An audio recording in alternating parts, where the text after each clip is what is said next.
오늘은 레위기 23장 26절부터 32절까지 말씀입니다. 레위기 23장 26절부터 32절.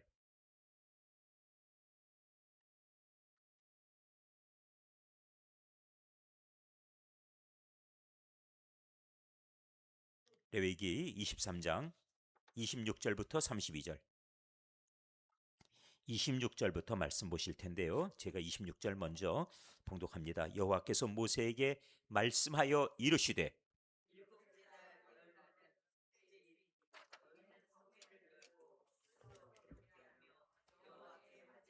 이날에는 어떤 일도 하지 말 것은 너희를 위하여 너희 하나님 여호와 앞에 속죄할 속죄일이 됨이니라.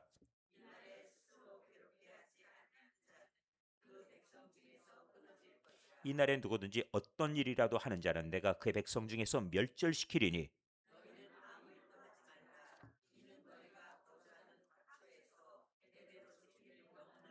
32절. 이는 너희가 되필 안식일이라. 너희는 스스로 괴롭게 하고 이달 아흐렛 날 저녁 곧 그 저녁부터 이튿날 저녁까지 안식을 지킬지니라. 아멘. 네, 오늘 저희들이 대속죄일입니다. 속죄일을 저희들이 보고 있는데 이 속죄일에 관해서 저희들이 말씀 보기 전에 한번 절기를 한번 정리해 볼까요? 일반 절기가 두 가지가 있다 그랬죠? 네, 창조를 기념하는 안식일, 구원의 완성을 기념하는 유월절. 그 다음번에 유월절에 이어서 따라오는 절기가 있지요. 무교절이죠. 그렇습니다. 이때는 순수함, 거룩함, 깨끗함, 그래서 누룩을 넣지 않은 이 무교병을 먹어야 돼요. 쓴 나물도 먹고 그리고 양고기를 먹으면서 이 모든 이 출애굽의 과정이 시작되었습니다. 그러하기 때문에 이제 이 무교병을 먹는 것으로 무교절이라 하지요. 또 한편으로 이제 처음 곡식을 거두었기 때문에 첫 열매 가지고 와서 하나님께 제사하죠. 그래서 이 첫 열매를 가지고 요제 흔들어서 그래서 이것을 가지고서 첫 열매를 가지고 이것을 하나님 앞에 드림으로 하여서 다른 곡식들도 거룩해지는 겁니다. 그러니 이때까지는 다른 것을 먹을 수 없지요. 이것이 먼저예요. 그러니까 처음 것이라고 하는 것, 이 개념을 가지고 하나님이 주신 첫 열매이니까 하나님이 주셨습니다 하는 신앙 고백이 따라와야 된다 말씀드렸죠. 자, 그 다음 절기는 맥추절을 그리고 또 하나의 이름이 있죠. 오순절. 왜 그러냐면은 이때로부터 시작해서 49일 지나 50일째 되는 날이니까요. 은혜 풍성, 성령 충만 그 절기가 같이 따라왔어요.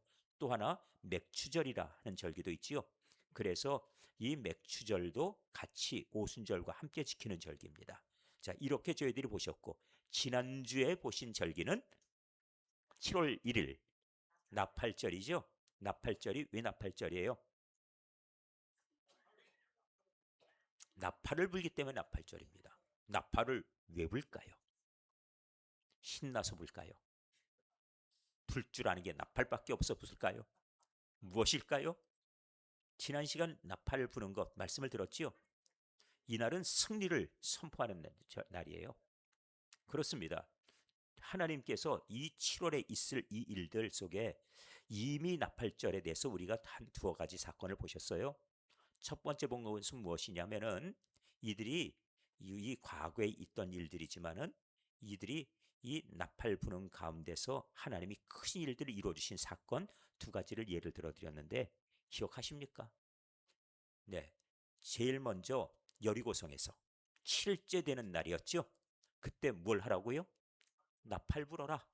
나팔 불고 그 다음번에 크게 소리 지르라. 그리고 나서 그냥 가는 거예요. 그러면 하나님께서 나팔을 부는 이때 어떤 일이 일어납니까? 성이 무너져 버렸죠.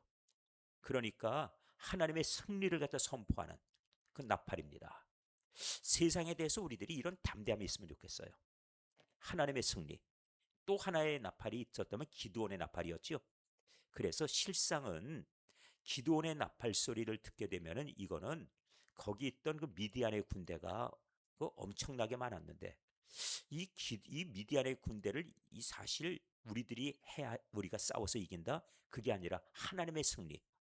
그렇습니다. 그래서 그 구체적으로 예를 들어 드렸지만 횃불이나 아니면은 항아리나 아니면은 그 밖에 나팔이나 이걸로는 그 군대를 죽일 수 있는 것이 없다. 예, 항아리 집어 던져서 그 항아리 아래에서 지내 있다가 항아리 얻어맞아 죽었다 하는 군인은 한 명도 없더라. 그 얘기예요. 나팔 불어서 시끄러워. 그리고 나서 고막이 너무너무 시끄러워서 고막이 터져서 죽었다. 이런 일도 없습니다. 그러면은 이건 도대체 뭐예요? 횃불을 집어 던져서 그래서 불이 거기까지 이 산꼭대기에서 이 횃불 집어 던진다고 거기까지 날아갈 일도 없지요. 그러니까 이거는 세 가지를 전부 살상무기로 보시면 안 되는 겁니다. 그럼 무엇인가요? 우리 여기에 기도원에 관한 얘기하자면은 자꾸 기도원의 300 용사라 불러요. 근데 용사라고 해서 택함 받은 것이 아닙니다. 사람에게 의미를 부여하지 마시고요. 하나님의 나팔에 의미를 부여하셔야 되는 거예요. 그러니까 하나님이 그냥 300명을 그냥 부르신 겁니다. 기도원과 300명이에요. 왜 300명이냐? 100명씩 그냥 세 군데로 올라가서 나팔 불고 소리 지르고 하면 되니까. 그렇다고 또 전쟁터에 가서 이게 전술이라 그렇게는 하지 마세요. 그건 하나님께서 그런 방법으로 하시겠다는 것이었지 일반 전쟁에서 그건 통하는 방법 아닙니다. 그러니까 이것이 그들에게 가지고 있는 어떤 원인이 되지 않았다. 나팔은 승리를 외친다. 그리고 하나님께서 이 승리라고 하는 것을 통해서 새 땅을 부여해 주시고 다시 말해서 약속하신 그 약속의 성취의 나팔. 그렇게 되지요? 왜 이 땅을 주겠다 하면서 두려워서 과거에 도망쳤지 않습니까? 여리고 성 들여다보고 우리 저 성을 바라보니까 저 성은 너무 견고하고 그 성읍은 너무 강하여서 사는 사람은 전부 장대하고 우리는 그 앞에서 미뚜기 같은 존재들이라서 우리는 저 성을 못 이겨. 그리고 다 뺐죠. 그리고 울어버렸죠. 통곡했지 않습니까? 그런데 하나님의 나팔이 그 성을 무너뜨려 버리더라. 기가 막히지요. 그래서 이런 나팔에 관한 역사를 가지고 그들이 주님의 말씀 따라서 나팔을 불라 하는 이 말씀이 하나하나 눈앞에서 실현돼 가는 거예요. 그 눈앞에서 이렇게 보여지고 나팔과 함께 이런 일이 일어나는구나 하는 것을 하나님이 보여주신다 하는 말씀이죠. 자, 이 얘기는 저희들이 이제 잠시 후에 보게 될 터인데, 네, 어디서 보게 되는가? 민수기 29장에 보시면은 나팔절과 그 다음번에 속죄일에 대한 이야기가 나오니까 그 부분을 저희들이 잠깐 들여다보고 가면 좋겠습니다. 민수기 29장 1절. 레위기는 이제 돌아올 거예요.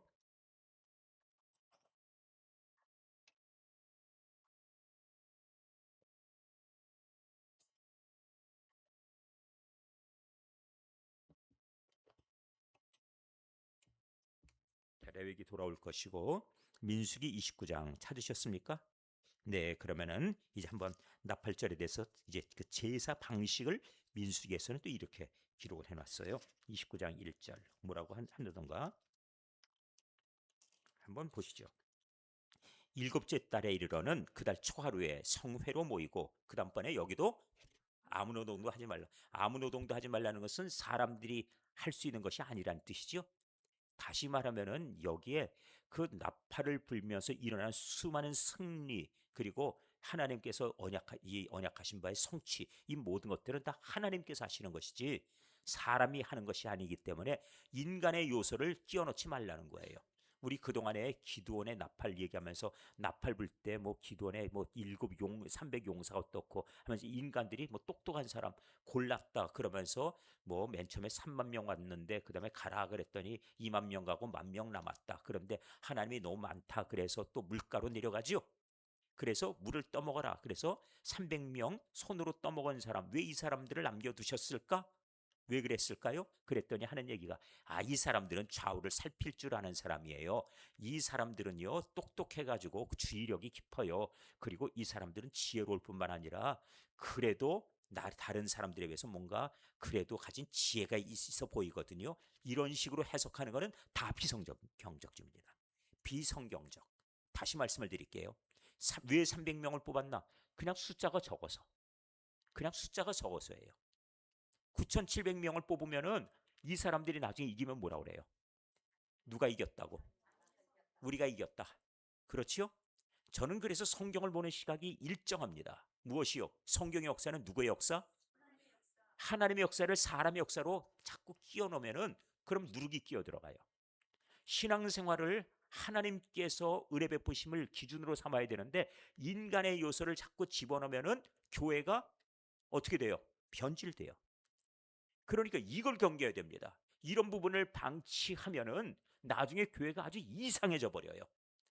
그래서 우리들의 신앙생활에서 이 부분을 철저하게, 그래서 내 인생은 하나님의 주권 안에 들어있고 그리고 승리는 우리 하나님께로 본다.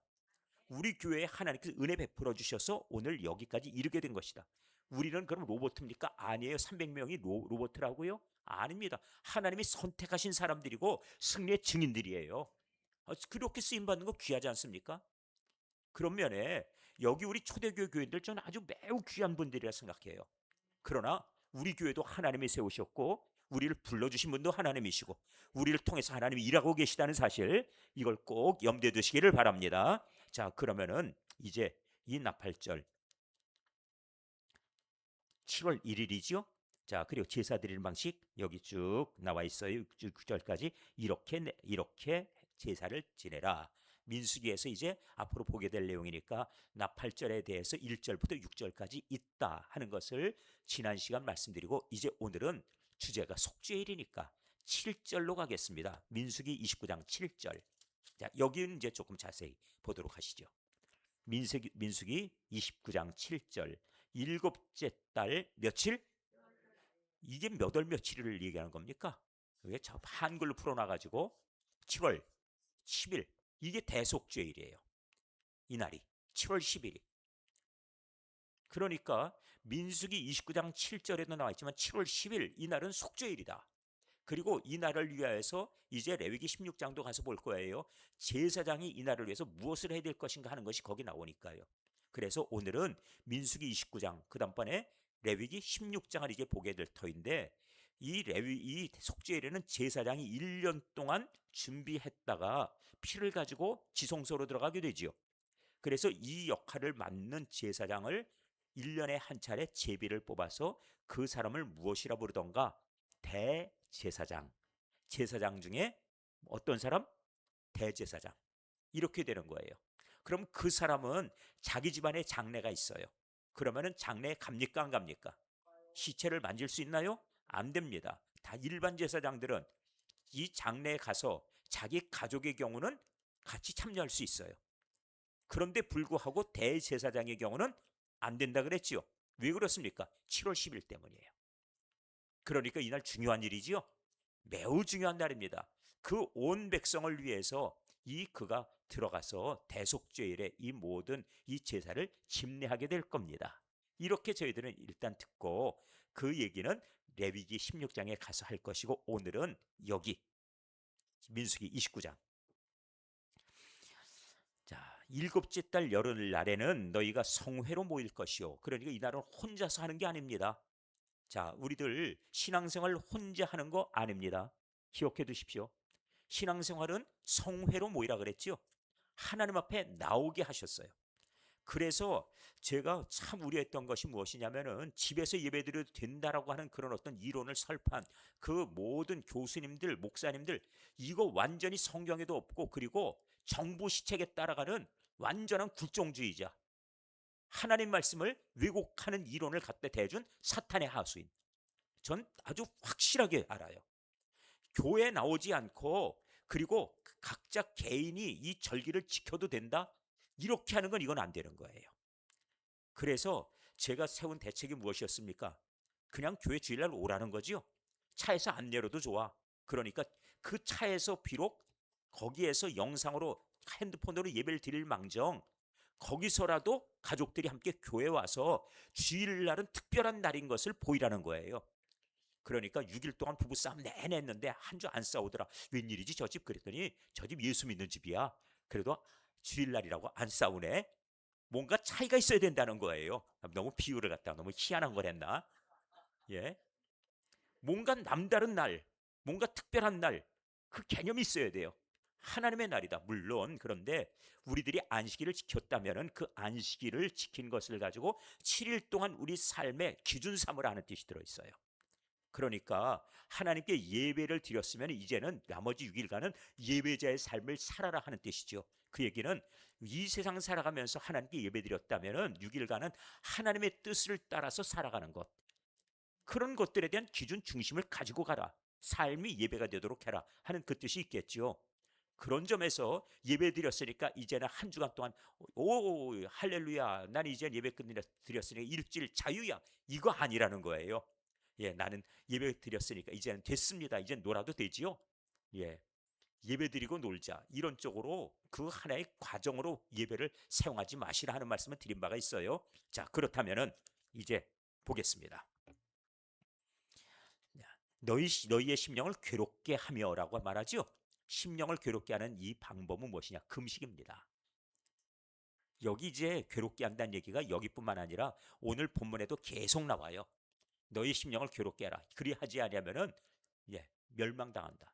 죽는다 하는 얘기가 나오기까지 합니다. 그러니까 이 속죄일에는 금식하라는 거예요. 그러면 왜 금식을 합니까? 금식하는 이유는 자랑을 위해서는 하면 안 됩니다. 금식은 절대 자기 자랑에 도구가 돼서는 안 됩니다. 마태복음 6장에 자랑하는 사람들 세 가지 예를 들어줬죠. 첫 번째, 기도하고 자랑하는 거. 두 번째, 금식하고 자랑하는 거. 세 번째, 구제하고 자랑하는 거. 그렇게 나오지요. 자랑하지 말라가 계속 나오지요. 그리고 이 나중에 우리들 생명책과 함께 우리들의 행위에 관한 심판의 책이 있어요. 여기에 우리들 나 자신을 위해서 한 일들은 기록에 남지 않아요. 주님을 위해서 한 일은 기록에 남아서 그것이 우리 상급이 됩니다. 그래서 예수님은 이걸 뭐라고 표현하셨냐면 이미 자기 상을 받았느니라. 그렇지요? 자기 상을 받았다고 마태복음 6장에 나오지요. 금식하고 자랑하는 사람, 기도했다고 자랑하는 사람, 구제하고 자랑하는 사람 이미 이 땅에서 자기 상을 받았느니라. 그러니까 상급의 그 책 안에 그 기록이 없다는 얘기예요. 그래서 자기를 드러내지 않는 것이 상을 남기는 비결입니다. 제가 상에 조금 야박했지요. 그동안에 신앙생활 하면서 상을 별로 잘 안 드렸어요. 왜 그런가? 천국에서 상 받아야 되는데 여기서 다 박수 받고 여기서 상 다 받아버리면 그렇게 해가지고 상 받은 거는 우리가 하나님 앞에 갔을 때는 남아있지 않다는 얘기니까 이 땅에서 이렇게 장차 하나님 앞에 가서 받을 상을 다 이걸 없애버리고 가면 무엇 남겠어요? 그러니까 아예 이 세상에서 보상받을 거는 기대하지 않는 것이 오히려 훨씬 하나님의 나라에 가서 영광에 참여하는 비결이 된다. 기억하시면 좋겠습니다. 자, 이렇게 괴롭게 하는 것. 아무 일도 하지 말라. 이 얘기는 놀아라. 아니면은 한잠 자도 좋다. 이런 뜻이 아니지요. 네. 하나님께서 이루심을 기념하라. 그 정신을 간직하라 하는 그 뜻이에요. 안식일은 노는 날, 쉬는 날이 아니라 하나님께서 창조와 구원을 완성하셨음을 기념하는 날, 이런 개념이지요.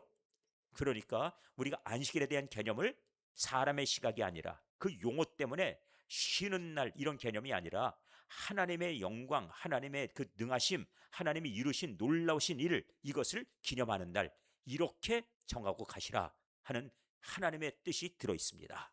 자, 그러면은 여기도 제사하는 방식이 나오지요. 수송아지 한 마리, 수양 한 마리, 1년 된 수양 7마리 다 흠없는 것을 여호와께 향기로운 번제 드리라. 첫 번째 속죄제 때 필요한 것은 무슨 제사? 첫 번째 제사는 번제. 네, 온전히 드리는 번제입니다. 두 번째 제사는 9절 소제. 번제는 헌신의 제사라 그랬지요. 두 번째 소제는 최고의 제사, 최선의 제사지요. 예, 우리가 하나님 앞에 헌신을 다짐하는 예배, 그리고 최고의 예배를 드리는 성도들, 바로 그런 교회. 예배 드리고 나면은 그 마음속에 가득하게 은혜가 충만하고 기쁨이 넘쳐나는 게 정상이에요. 예배 드렸는데 도대체 이건 우리가 예배를 뭘 드렸는지도 하나도, 끝나고 나가면서 기억도 안 나? 이건 진짜 문제가 심각한 겁니다. 한국교회 교인들한테 예배 끝나고 나가는데 오늘 무슨 말씀들을 들었어요? 그러면은 제목도 기억 못하는 사람이 절반, 제목도 기억 못하는 사람이, 거기다가 내용 기억 못하는 사람은 80%. 끝나고 나가는 길에 한국교회 수준이 대강 지금 현재 이래요. 예배가 그러니까 하나님의 말씀이 선포되었다 그러는데 도대체 끝나고 나가는데 몰라. 잃어버리고 나가버리니. 그 참 일주일 후에 그 말씀을 가지고 살아간다? 그거 기대할 수 있겠습니까?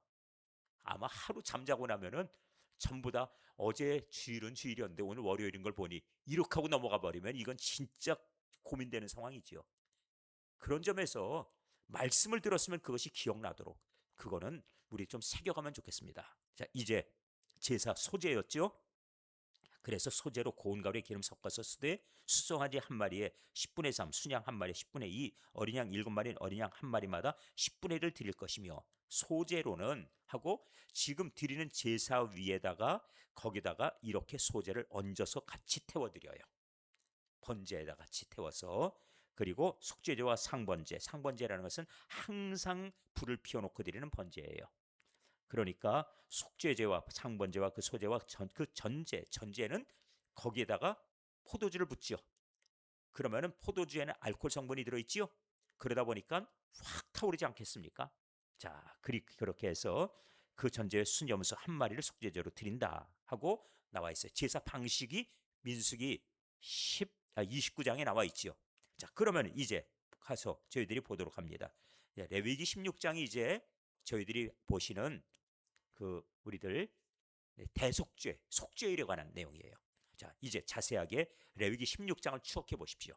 이미 저희들 한번 공부했는데 속죄일. 자, 문제가 생겼어요. 아론의 두 아들 나답과 아비후가 하나님께서 주시지 않은 다른 불 가지고 제사했다가 불이 나와서 죽었지요. 둘이 타 죽었습니다. 자, 그리고 나서 아론의 두 아들이 여호와 앞에 나가다가 죽은 후에 여호와께서 모세에게 말씀하셨어요. 16장 1절, 2절. 여호와께서 모세에게 말씀하십니다. 네 형 아론에게 이르라. 성소에 휘장한 법궤의 속죄소 앞에 아무 때나 들어오지 말아라. 그렇게 말씀하죠. 그리하여 죽지 않도록 하라. 아무 때나 들어오면 죽는다. 말씀하시죠. 그러니까 여기는 들어가서 조심해야 될 게 있어요. 아무 때나 들어오는 거 조심해야 되고 그리고 그냥 준비되지 않고 들어오는 것도 조심해야 돼요. 무엇 때문에? 죽어요. 그래서 제사장의 에봇에 특별히 대제사장이 입는 이 에봇에 달려있는 것이 있다고 그랬죠. 방울. 이 방울 소리가 나면 살아있는 거고 방울 소리가 안 들리면 죽은 겁니다. 그 정도로. 그러니까 이 옷을 입고 들어간다고 그럴 때는 두려워하면서 들어갔어요. 그리고 이 죽었다는 얘기 무엇이냐면은 재물이 부정해도 죽었습니다.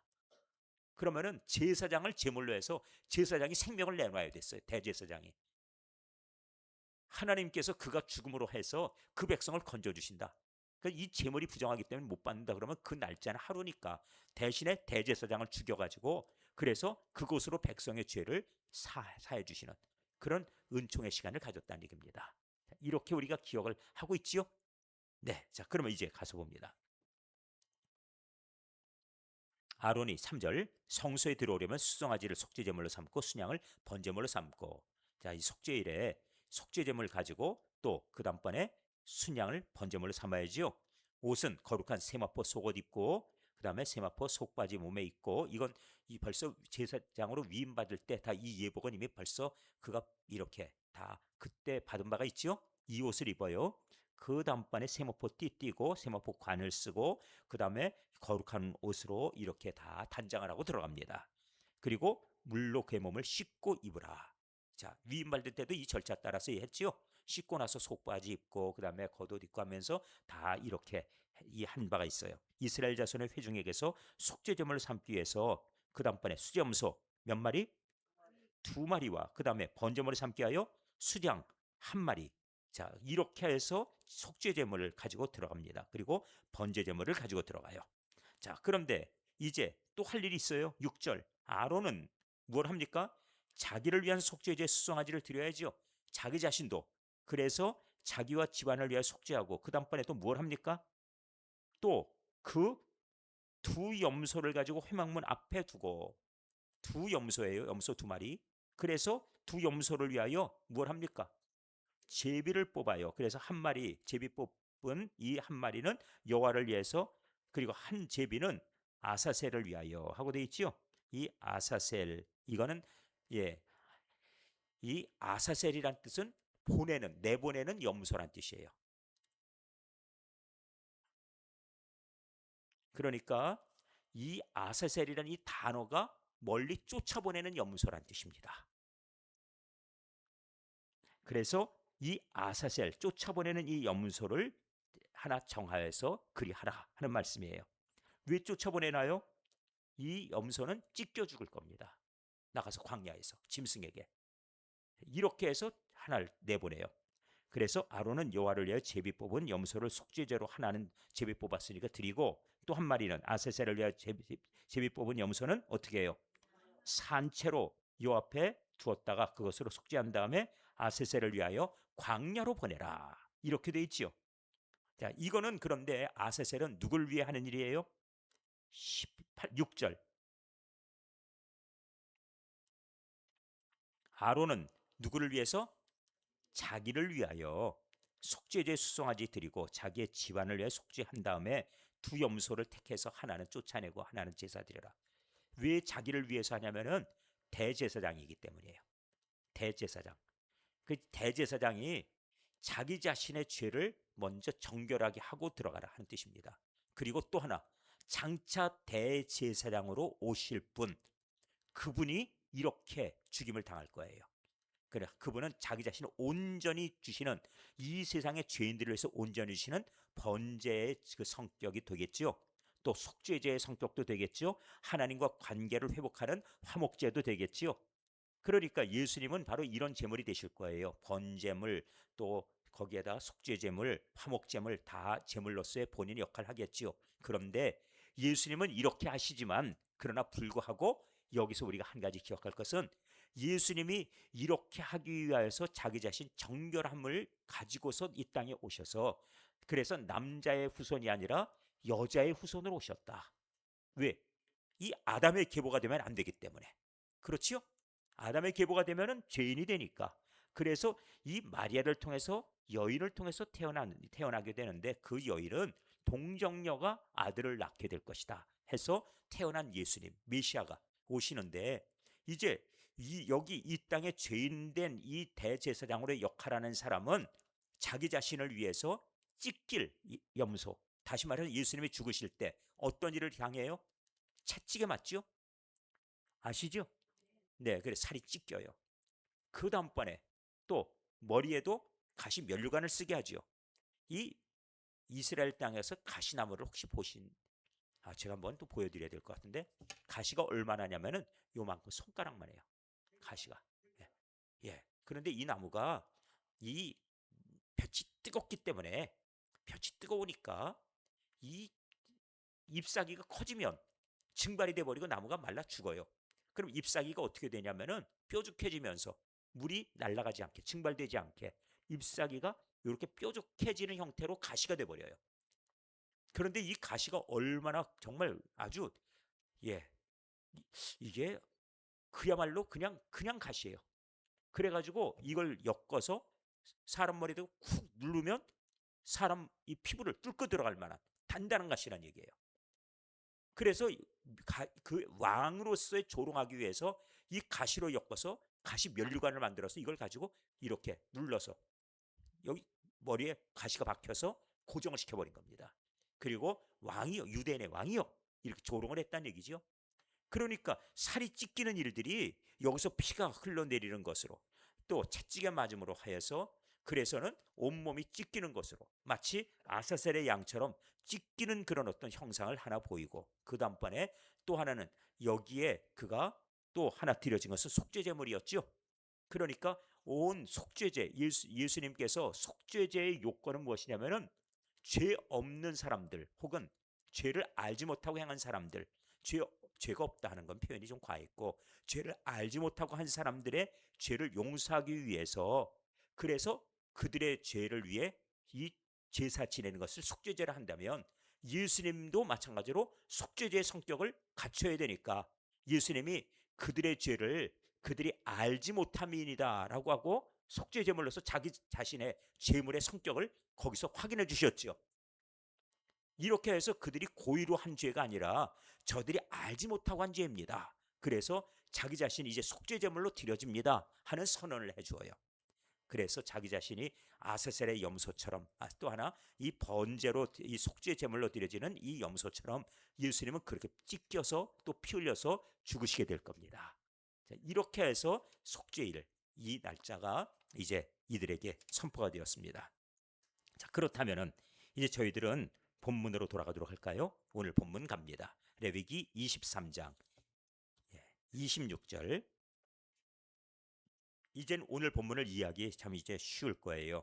26절 여호와께서 모세에게 말씀하여 이르시되, 자, 일곱째 달 며칠? 열흘 7월 10일이죠. 이날은 속죄일이니, 자, 이제 읽는데 아무 어려움이 없지요. 그 다음에 계속 갑니다. 너희는 성회를 열고, 성회를 열란 얘기는 모이란 얘기입니다. 교회는 모이는 곳입니다. 그러니까 교라고 하는 것은 무엇인가 하면은 가르침이란 뜻이고요.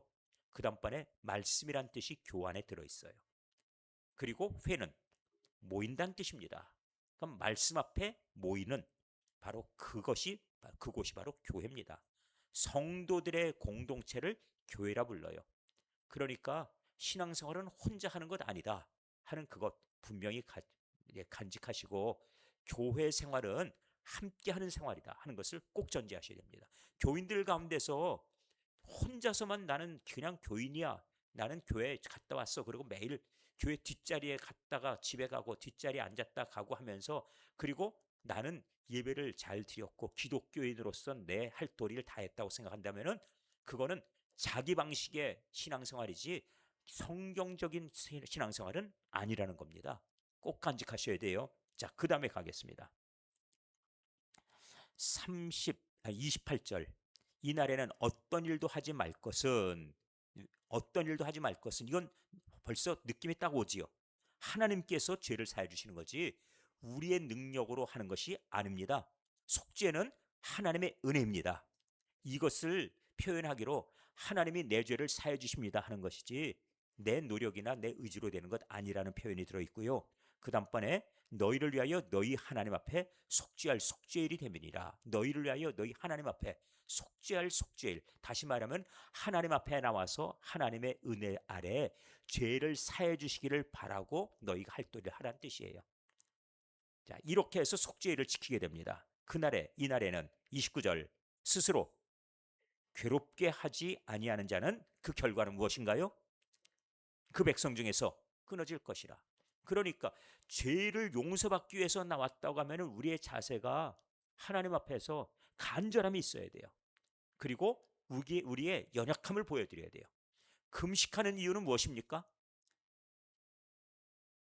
하나님 앞에 금식하는 이유?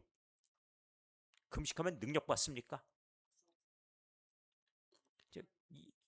그 뜻이 들어있죠. 그런데 금식의 그 기본 정신은 무엇이냐면은 나의 무능함이에요. 밥 안 먹으면 힘이 넘치는가요? 밥 안 먹으면 영성이 올라와서 능력이 더 생긴다고 하시는 분들이 있는데 그분들은 경제에 올라갔나 봐요. 일반적인 얘기를 하겠습니다. 밥을 안 먹으면 힘이 없고요. 그리고 나서 무기력해지는 그것을 하나님 앞에 보여드리는 게 금식이에요. 다시 말하면은 나 밥 먹고 열심히 뛰어도 내 능력으로 안 되는데, 그런데 이제는 밥도 못 먹고 나는 기력도 없고 활동력도 다 떨어져 버렸으니 내가 할 수 있다고요? 내 무능함의 상태를 하나님께 보여드리는 거예요. 그러면 어떻게 해요? 하나님 도와주십시오. 제가 할 도리 다 해봤는데 아무것도 아닙니다. 할 수 있는 것 이젠 아무것도 없어요. 하나님 도와주십시오. 이 상태가 어떤 상태냐면은 야곱이 홀로 야복 나루터에서 홀로 걷고 있던 중 있죠. 야곱이 지금 에서를 400명이 나온다는데 할 수 있는 게 있습니까? 그런데도 기가 막히게 뭘 하고 있던 거 보니까 이 짐승떼를 반으로 나눠요. 한 떼를 치면 한 떼는 그래도 갖고 도망이라 쳐야지. 이걸 대책이라고. 그건 대책도 아니에요.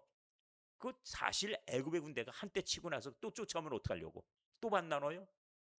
그 대책도 아닌 걸 대책이랍시고 그러고 있고. 그 다음번에 또 대책 세운 게 뭐예요? 종들의 자기 종들의 자식들, 다시 말해서 빌하와 실바 그리고 그들의 자식들을 앞서서 먼저 인사시키고, 그 다음번에는 레아의 식구들 인사시키고, 그다음 마지막에 앞에서부터 죽이면 맨 마지막에는 라헬이다. 그렇지요? 그래서 마지막에 라헬과 요셉 뭐 이렇게 순서를 정해가지고 가서 인사시키는, 그거를 갖다 대책이랍시고 얘기하고 생각하고 있어요. 그런데 이렇게 놓고도 마음에 그것이 대책이 된다고 생각했습니까? 안 되죠. 그러니 밤에 대책이 안 되니까 그냥 걱정하고서는 그냥 그러고 있는 거예요. 이 상태가, 이 무기력해진 상태가 바로 금식의 상태와 똑같습니다만, 하나님은 거기다 더 무기력하게 만드세요. 어떻게? 판도뼈를 탁 때려버리시는 거죠. 버티고 서 있는 것마저도, 그것마저도 꺾어버리시는 거예요. 완전히 무기력해졌죠? 하나님 도와주십시오. 이제 내 능력으로 안 됩니다. 그런데 그 두드려 맞고 그리고 나서 이 환도뼈가, 위골뼈가 이렇게 어긋나 버린 그 상태가 문제 해결, 하나님께서 일하시는 시간이에요. 왜? 버틸 수 있는 것이 없어지니까. 기댈 것이 없어졌으니까. 그렇게 되는 겁니다. 그 하나님을 찾을 수밖에 없는 그 상태가, 이날 할 일은 그래서 밥 안 먹는 날이 아니라, 그 굶는 날이 아니라 무엇이라고요? 기도하는 날입니다. 하나님을 찾고, 다시 말해서 하나님, 나의 죄를 뭘 해달라고요? 용서해 주십시오. 죄의 문제를 내가 해결할 능력이 없어요. 그러니까 하나님, 내 죄를 용서해 주십시오 할 수밖에 없는 거예요. 이게 바로 자기 자신을 괴롭게 하는 겁니다. 자, 그 다음에 또 가서 보지요. 그리하지 않으면 백성 중에 끊어진다 그랬지요. 그 다음에 30절, 이날에 누구든지 어떤 일이라도 하는 자는 내가 그의 백성 중에서 멸절시키시니, 너무 또 과도한 거 아닌가요? 뭐 좀 한 조각 일했다고 뭐 이 지경까지. 왜 그렇습니까? 하나님의 거룩함을 훼손하는 거예요. 속죄에 관한 사항은 전적으로 하나님의 영역이다. 그러니까 너희의 어떤 노력이나 너희의 능력이나 너희들의 어떤 수고나 그것을 통해서 죄사함 영역 속에서 들어오지 못하게 하라는 거예요. 그러니까 철저하게 이 속죄에 관한 것은 누가 이루신다고요? 하나님의 영역으로 남겨두라는 얘기입니다. 그래서 하나님의 거룩함을 훼손한다는 게 바로 그런 겁니다.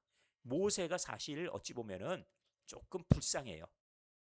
왜냐면은 모세는 제가 볼 때 신명기 34장 마지막 장에 7절 8절쯤 가서 보니까 그가 죽을 때 상태가 나오는데, 그 상태가 눈이 흐리지 않았대요. 그리고 기력도 쇠하지 아니하였대요. 그러면 아직까지도 활동할 수 있겠네. 아직 기력이 있으니까. 그렇지요? 그런데 보여주시기만 하고 뭐라고 그러냐면은 넌 못 들어간다. 여기서 끝이다. 그리고 이 느보산에 올라가서 비스가봉에서 그가 죽어버려요. 왜 그랬을까? 그 앞에 이유가 나옵니다. 왜 그러냐면은 하나님의 거룩하심을 네가 훼손하고 가렸기 때문이라 얘기를 해요. 그것 때문에. 그게 뭐길래, 무엇이었죠? 기억들 나십니까? 예? 지팡이로 땅 때렸어요. 그렇지요? 땅 때렸어요. 그런데 땅 때린 일이 있었는데 그때는 괜찮았어요. 그런데 하나님께서 말씀하실 때 뭐라고 했냐면은 지팡이로 반석을 쳐라, 이렇게 말씀하실 때는 어디냐? 르비딤이에요. 출애굽기 17장. 잘 기억해 두세요. 출애굽기 17장, 이때에 반석을 쳐라. 그래서 반석에서 생수가 나리니 그래서 그것으로 백성들이 마시게 하라. 그래서 모세가 그때 그렇게 했어요. 그랬더니 이 물을 뺏으려고 아말렉 이 족속이 쳐들어왔죠. 그게 바로 르비딤이에요. 그런데 이번에는 르비딤이 아니고 이번에는 어디냐 하면은 이번엔 신광야입니다. 민수기 20장. 그때 또다시 물이 떨어졌어요. 그러니까 먹을 것을 달라. 우리가 마실 물이 없어. 우리 다 죽게 생겼다. 그리고 모세를 향해서 우리 여기 목말라서 이제 다 죽게 생겼는데, 그러면서 모세를 돌로 치려하니까 하나님 앞에 엎드리죠. 하나님, 저들이 저 죽이려고 합니다. 도와주세요. 그랬더니 너는 반석에게 어찌하라고요? 명하여서 물을 내게 하라. 혹시 지금 궁금하시면은 기록이라도 해놓고 한번 찾아보세요. 민수기 20장 몇 절이냐고요? 가봐야 알지.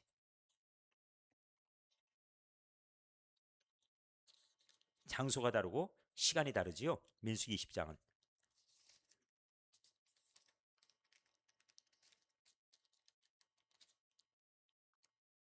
민수기 20장.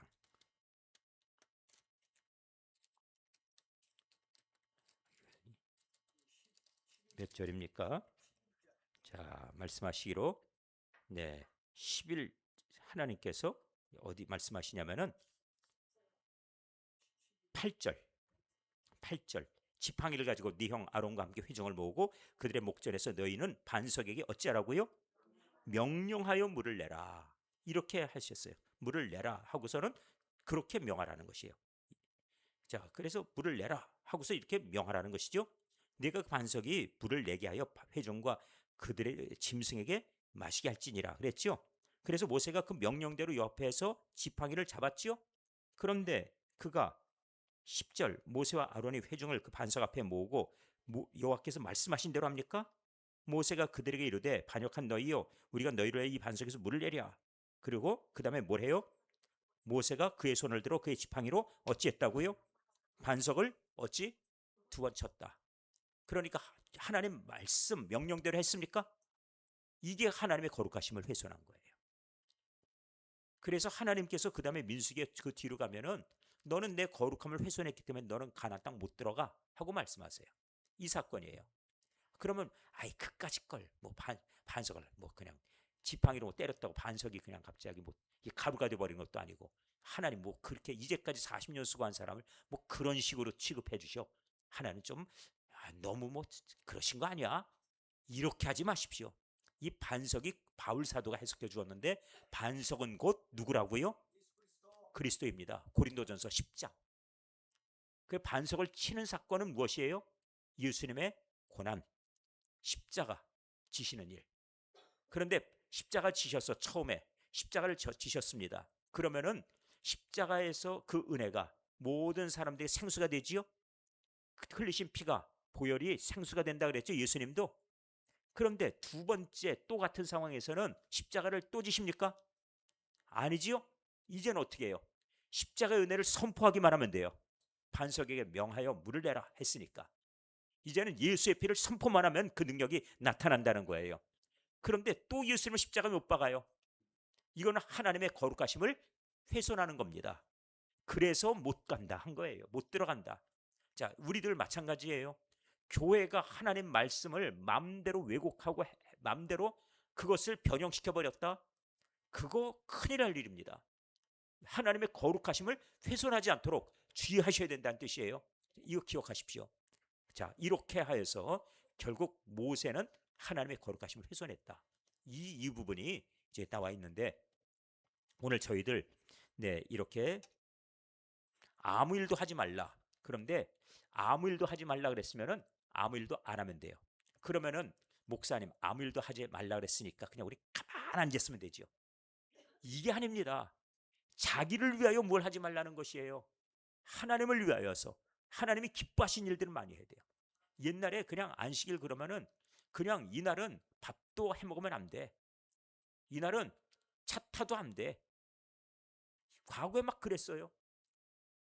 그래가지고 예전에 우리 초대교회 당시에 주일날 아침에 뭐 아침에 몇 시부터 이게 안식일이 되는지 모르지만 차를 타고 가다 말고 차를 내려서 걸어서 교회를 갔다고 그러더라고. 시간 됐다고. 그리고 한동안 그랬어요. 한동안 주일날 이거 뭐 사 먹으면 안 된다고 그래가지고. 근데 사 먹고 안 사 먹고가 중요한 게 아니고 왜 사는가가 더 중요한 겁니다. 주일날 미리 준비할 수 있다면 미리 준비해서 사놓는 게 좋아요. 그렇지만은 내가 예를 들어 예배를 위해서 기름을 미리 넣어놓으면 좋은데 차가 서버리는데 중간에 주유소는 못 들어가고 왜? 돈 안 결제 안 하면은 기름이 안 나오니까. 그러니까 교회 걸어가자. 그래가지고 그러면은 걸어가려면은 이거 아무래도 1시간 반 전에 나가야지. 차 타고 10분 올 걸. 이렇게 하는 건 아니란 얘기예요. 그러니까 예배를 위해서 사용하는 것, 이웃을 돕기 위해서 우리 성도들과 함께 즐거운 예배와 그리고 성도들의 교제를 위해서 음식 준비하는 것, 이런 것들을 얼마든지 준비할 수 있는 사항들이에요. 이웃을 돕는 일 많이 하시고 하나님이 기뻐하시는 일 많이 하는 것을 특별히 주일날에 우리 안에 표준 삼아 가시면 좋겠습니다. 그 다음에 마지막.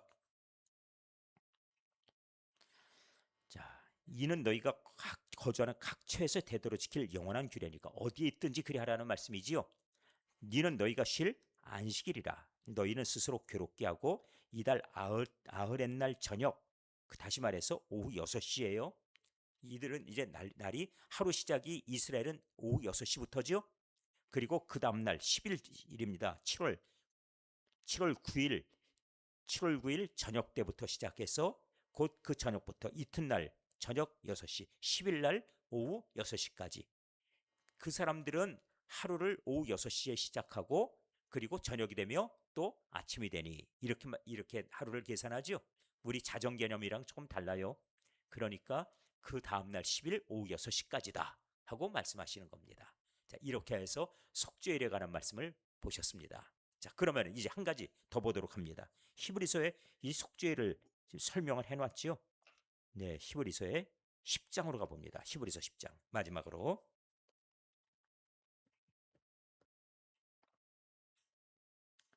히브리서 10장은 무슨 내용이 나와 있는가? 먼저 내가 간단하게 설명드리죠. 이 짐승의 제사를 매년 하잖아요.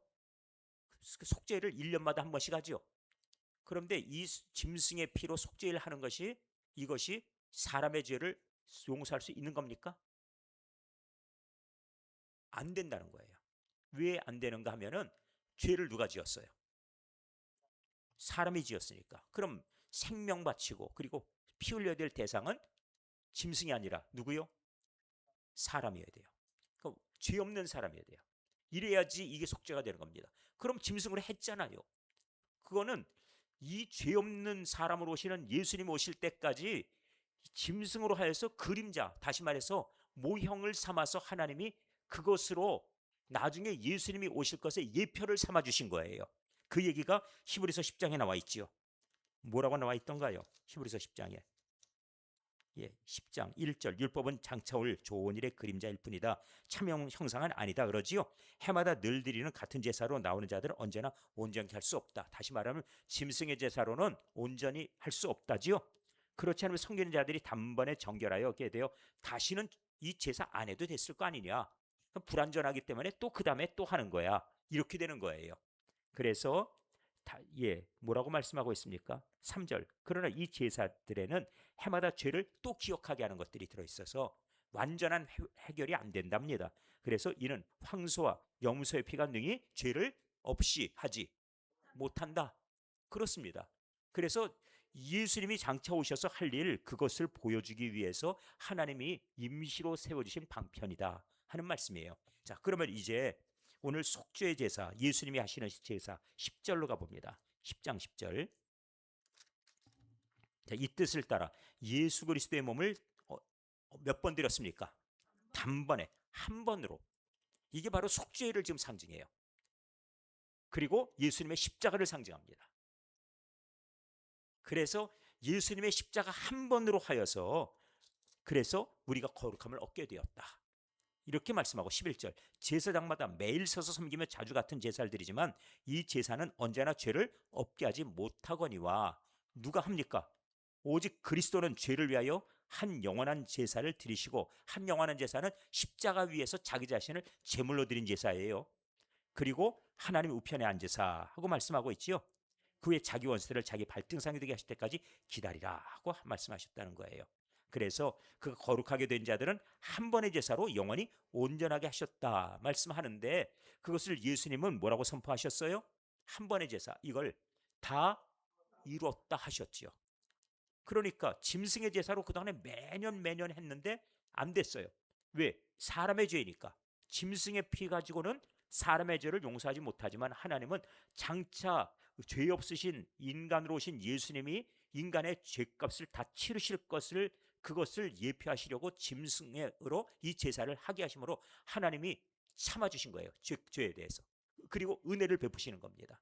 그런데 예수님 오심으로 제사는 끝났습니다. 자, 그러면 지금 제사 합니까 안 합니까? 안 합니다. 예수님 오시고부터는 안 합니다. 왜? 예수님이 이미 죄를 다 해결하셨기 때문에. 예수님이 죄를 용서하시면 과거의 죄, 그 다음에 현재의 죄, 그리고 미래의 죄까지도. 그러니까 우리는 그 예수의 피로 말미암아 인간의 모든 죄를 사하시는 하나님의 권능이 영원하시다는 말씀이에요. 그리고 우리는 이것을 믿음으로 하여서 우리를 의롭다 하여 주시는 겁니다. 의롭다, 다시 말해 우리는 용서받은 죄인입니다. 용서받은 죄인.